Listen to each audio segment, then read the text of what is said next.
Welcome back, Buffalo sports fans. We got a wild ride ahead of here for you, so buckle up, because here we go.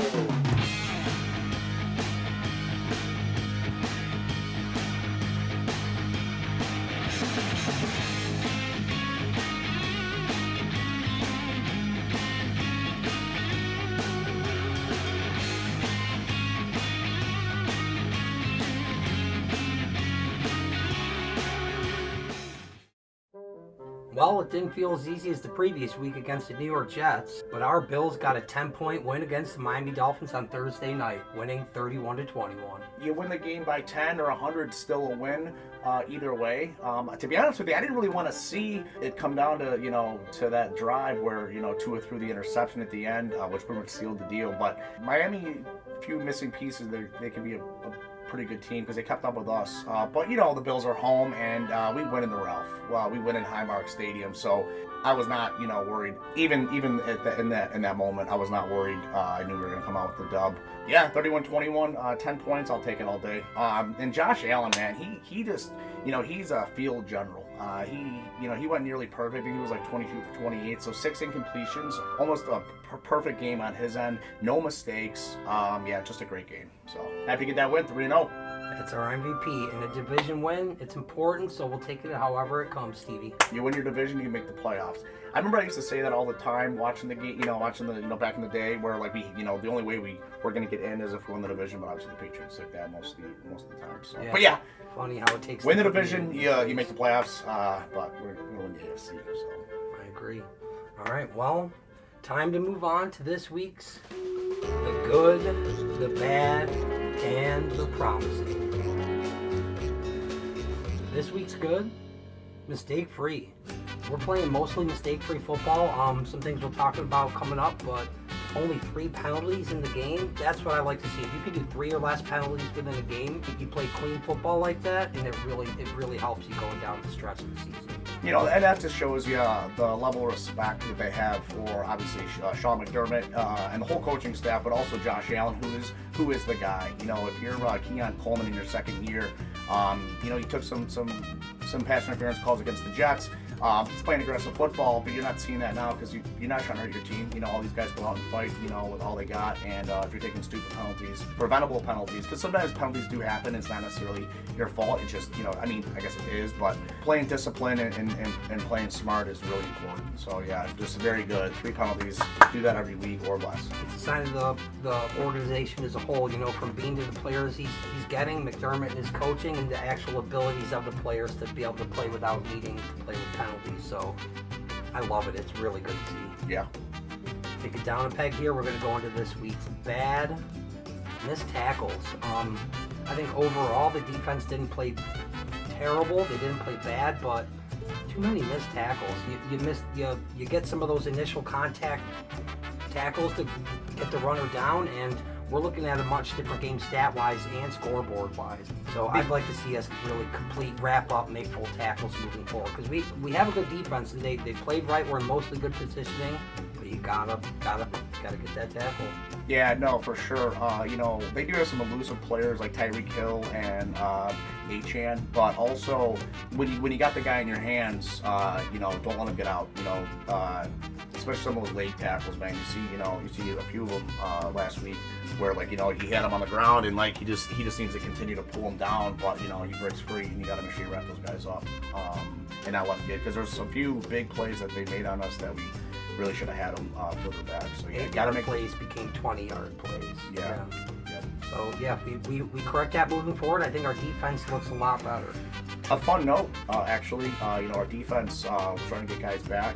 If you want to talk about injuries, Ed Oliver had an ankle, but he's day-to-day, and then Milano with his pec. He should suit up, they said, for the Saints game. Ed Oliver and Matt Milano coming back will help us maybe hopefully be able to have some less missed tackles, having such two guys that are such a force in the middle of the defense for us. Yeah, no, I agree with that. So it's really promising knowing that they're coming back. Speaking of promising, time to move on to this week's promising. K-Gun 2.0. This offense is complete. It almost seems like the full revolution of going back to the K-Gun, and when the Bills of the 90s really hit their stride going into the Super Bowls is when they had a complete offense, just like we do now. You know, from James Cook in the backfield to our now three-headed monster at tight end, apparently, and just a stack of capable guys at wide receiver. If the NFL script writers were writing a script, it feels like this would be the culmination of these Bills, and like we're ready to finally take that next step. We have that complete historical offense. I feel like the implications are just go without saying. It's great that like the Bills have so many different options, and you know, guys stepping up. Kincaid, you know, I didn't start him in fantasy, of course, but Dalton Kincaid had a good week. And definitely a statement game for Dalton Kincaid. Yeah, no, seeing Kincaid step up was nice. Like to see Shakir get in the end zone too there. Both of them guys had really good games. But like what I was saying is like, you know, we have so many guys that can catch the ball and run the ball. We're just so explosive everywhere. Like no dominant wide receiver, but like we have like, you know, guys that can catch the ball and score. So yeah, no, really great. Possibly the most critical part of all of it, Stevie, in my opinion, is that offensive line we have. We have a top 5 offensive line, in my opinion, and you know, that's really the heart and center and soul of this offense. You know, you can do all of that so much easier when you have an offensive line as good as ours, and they are rolling right now. Yeah, it's so important. You're really only as good as your offensive line. That just goes to show, like the offensive line is, you know, is a big reason for the success of Josh and of James Cook, because you know I'm sure they both be very good because they're both very. Josh is a generational talent, and you know James Cook is a top 3 running back in the league. So without the line, he might cut out a little bit. But yeah, offensive line, all those guys are staying healthy, which is very important, and also doing what they need, and not taking to do with penalties either, especially in critical moments. Fantastic. Which, you know, thank you for that penalty on the Dolphins defender. I don't know his name, but you know, went for the block and you know and roughed our kicker. So our punter. That was really that fun. hit Cam Johnston. All right, though. You know, speaking of guys performing well and everything, I think it's time to move into this week's game ball. Now, there was a couple guys we could have gone with as always. I think James Cook had an incredible performance yet again, thanks to, you know, in large part the line, but he just played so great. Josh had a good game.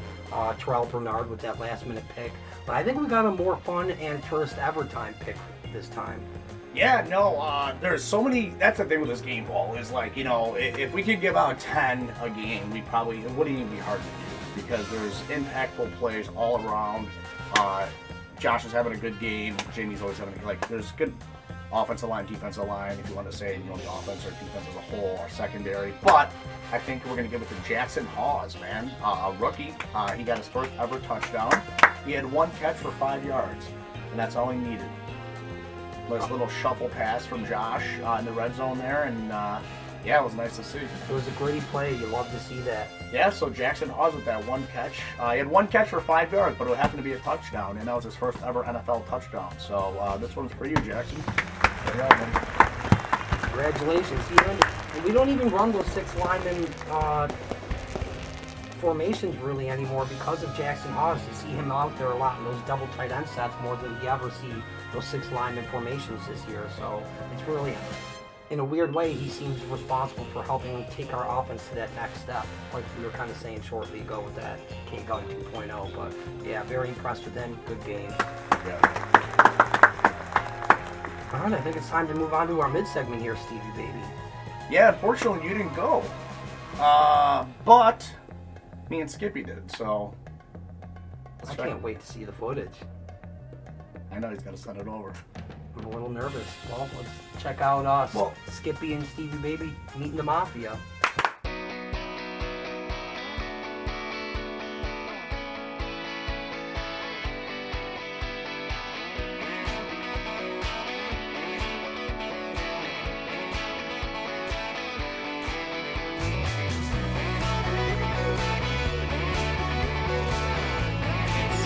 Thursday night football, September 18th. It kind of reminds me of a song by the band called Fiddler's Green. It's actually in the song you say September 17th. But anyway, it doesn't matter. We're here. Bills, Dolphins. You already know what's going to happen. I know you didn't ask, but I'm going to tell you anyway. My prediction for the game.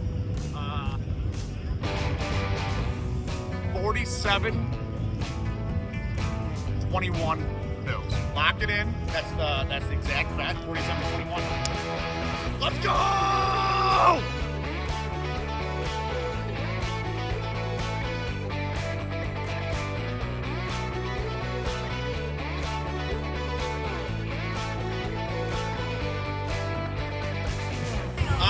It's Thursday Night Football, playing the Dolphins. We're with Griff again for week 3. What's our prediction for the game?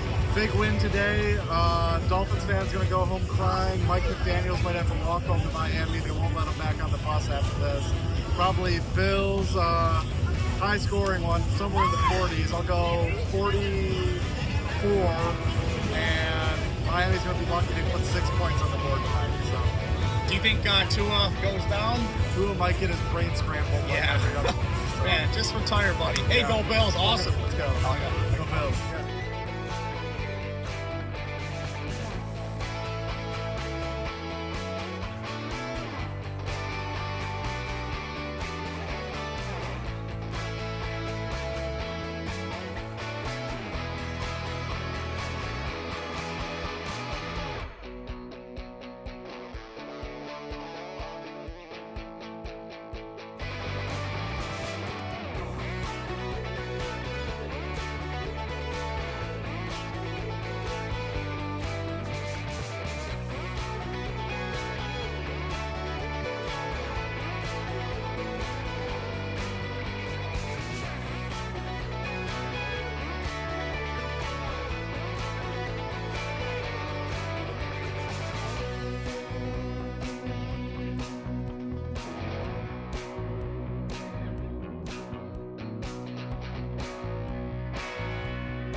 And now it's time for the state of the Bills. So Josh Allen had a big game, and he actually had a pretty monumental moment happen for him in that game. Yeah, he threw his 200th touchdown pass to Khalil Shakir against the Dolphins last Thursday. I can't believe I was there for it. I was at the game, and I was able to witness Josh Allen throwing his 200th touchdown pass. So he's just climbing that ladder, breaking records, man. That's not a record, but for him it was. It seems like every game almost he gets some type of new record or achievement because that's just Josh I almost feel Allen. like when I'm watching Josh Allen play, I'm playing Madden, and I'm just throwing touchdowns. The little thing pops up, little icon, you get this award or trophy. Or Yeah, whatever it's it almost is. surreal at times, Stevie B. For sure. Yeah. Speaking of surreal, we're just locked in at first now. We are the first place team, no looking back. I don't think this division's going to be close this year. I think we're just going to. This is our AFC East, and it looks like it so far. Yeah, we're the kings of the AFC East. Note that watching the other games too, like the Dolphins, the Patriots, and the Jets.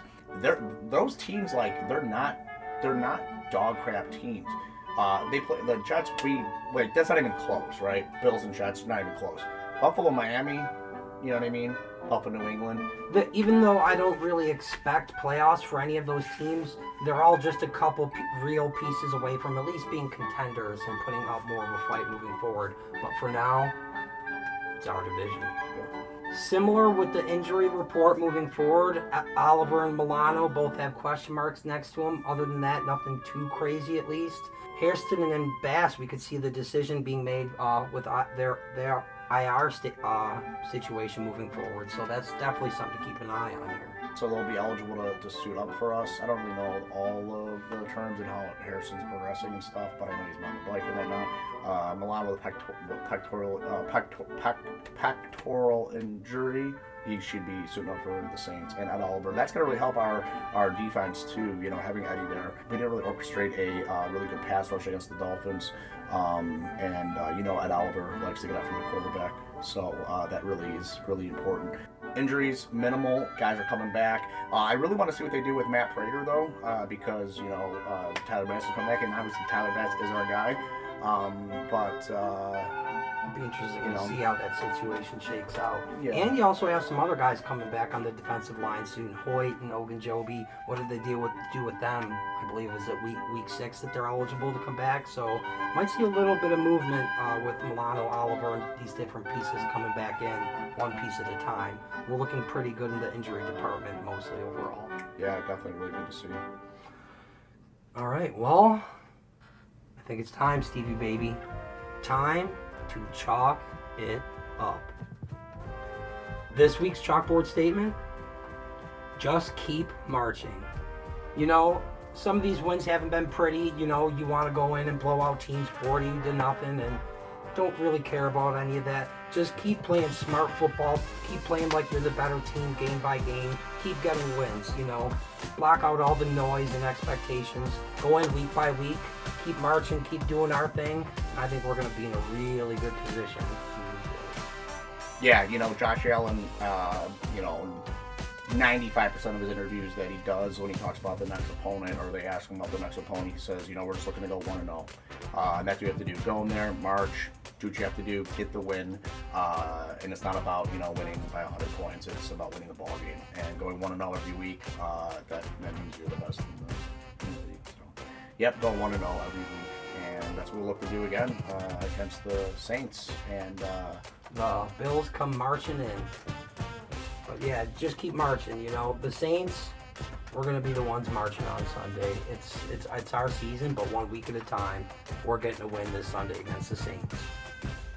go Bills. And as always, go Sabres.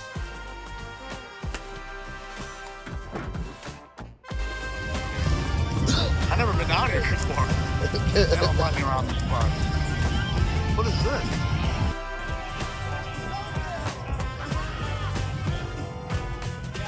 Oh yeah, go Bills! Yeah, let's go. He's in.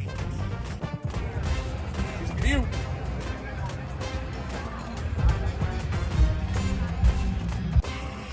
I got this little gift here from doing the tailgate experience. I don't think I'm going to be featured on it, but it was still kind of a really cool, fun experience. I got actually put it for you guys. They had like the old seats and stuff like that. Oh my god.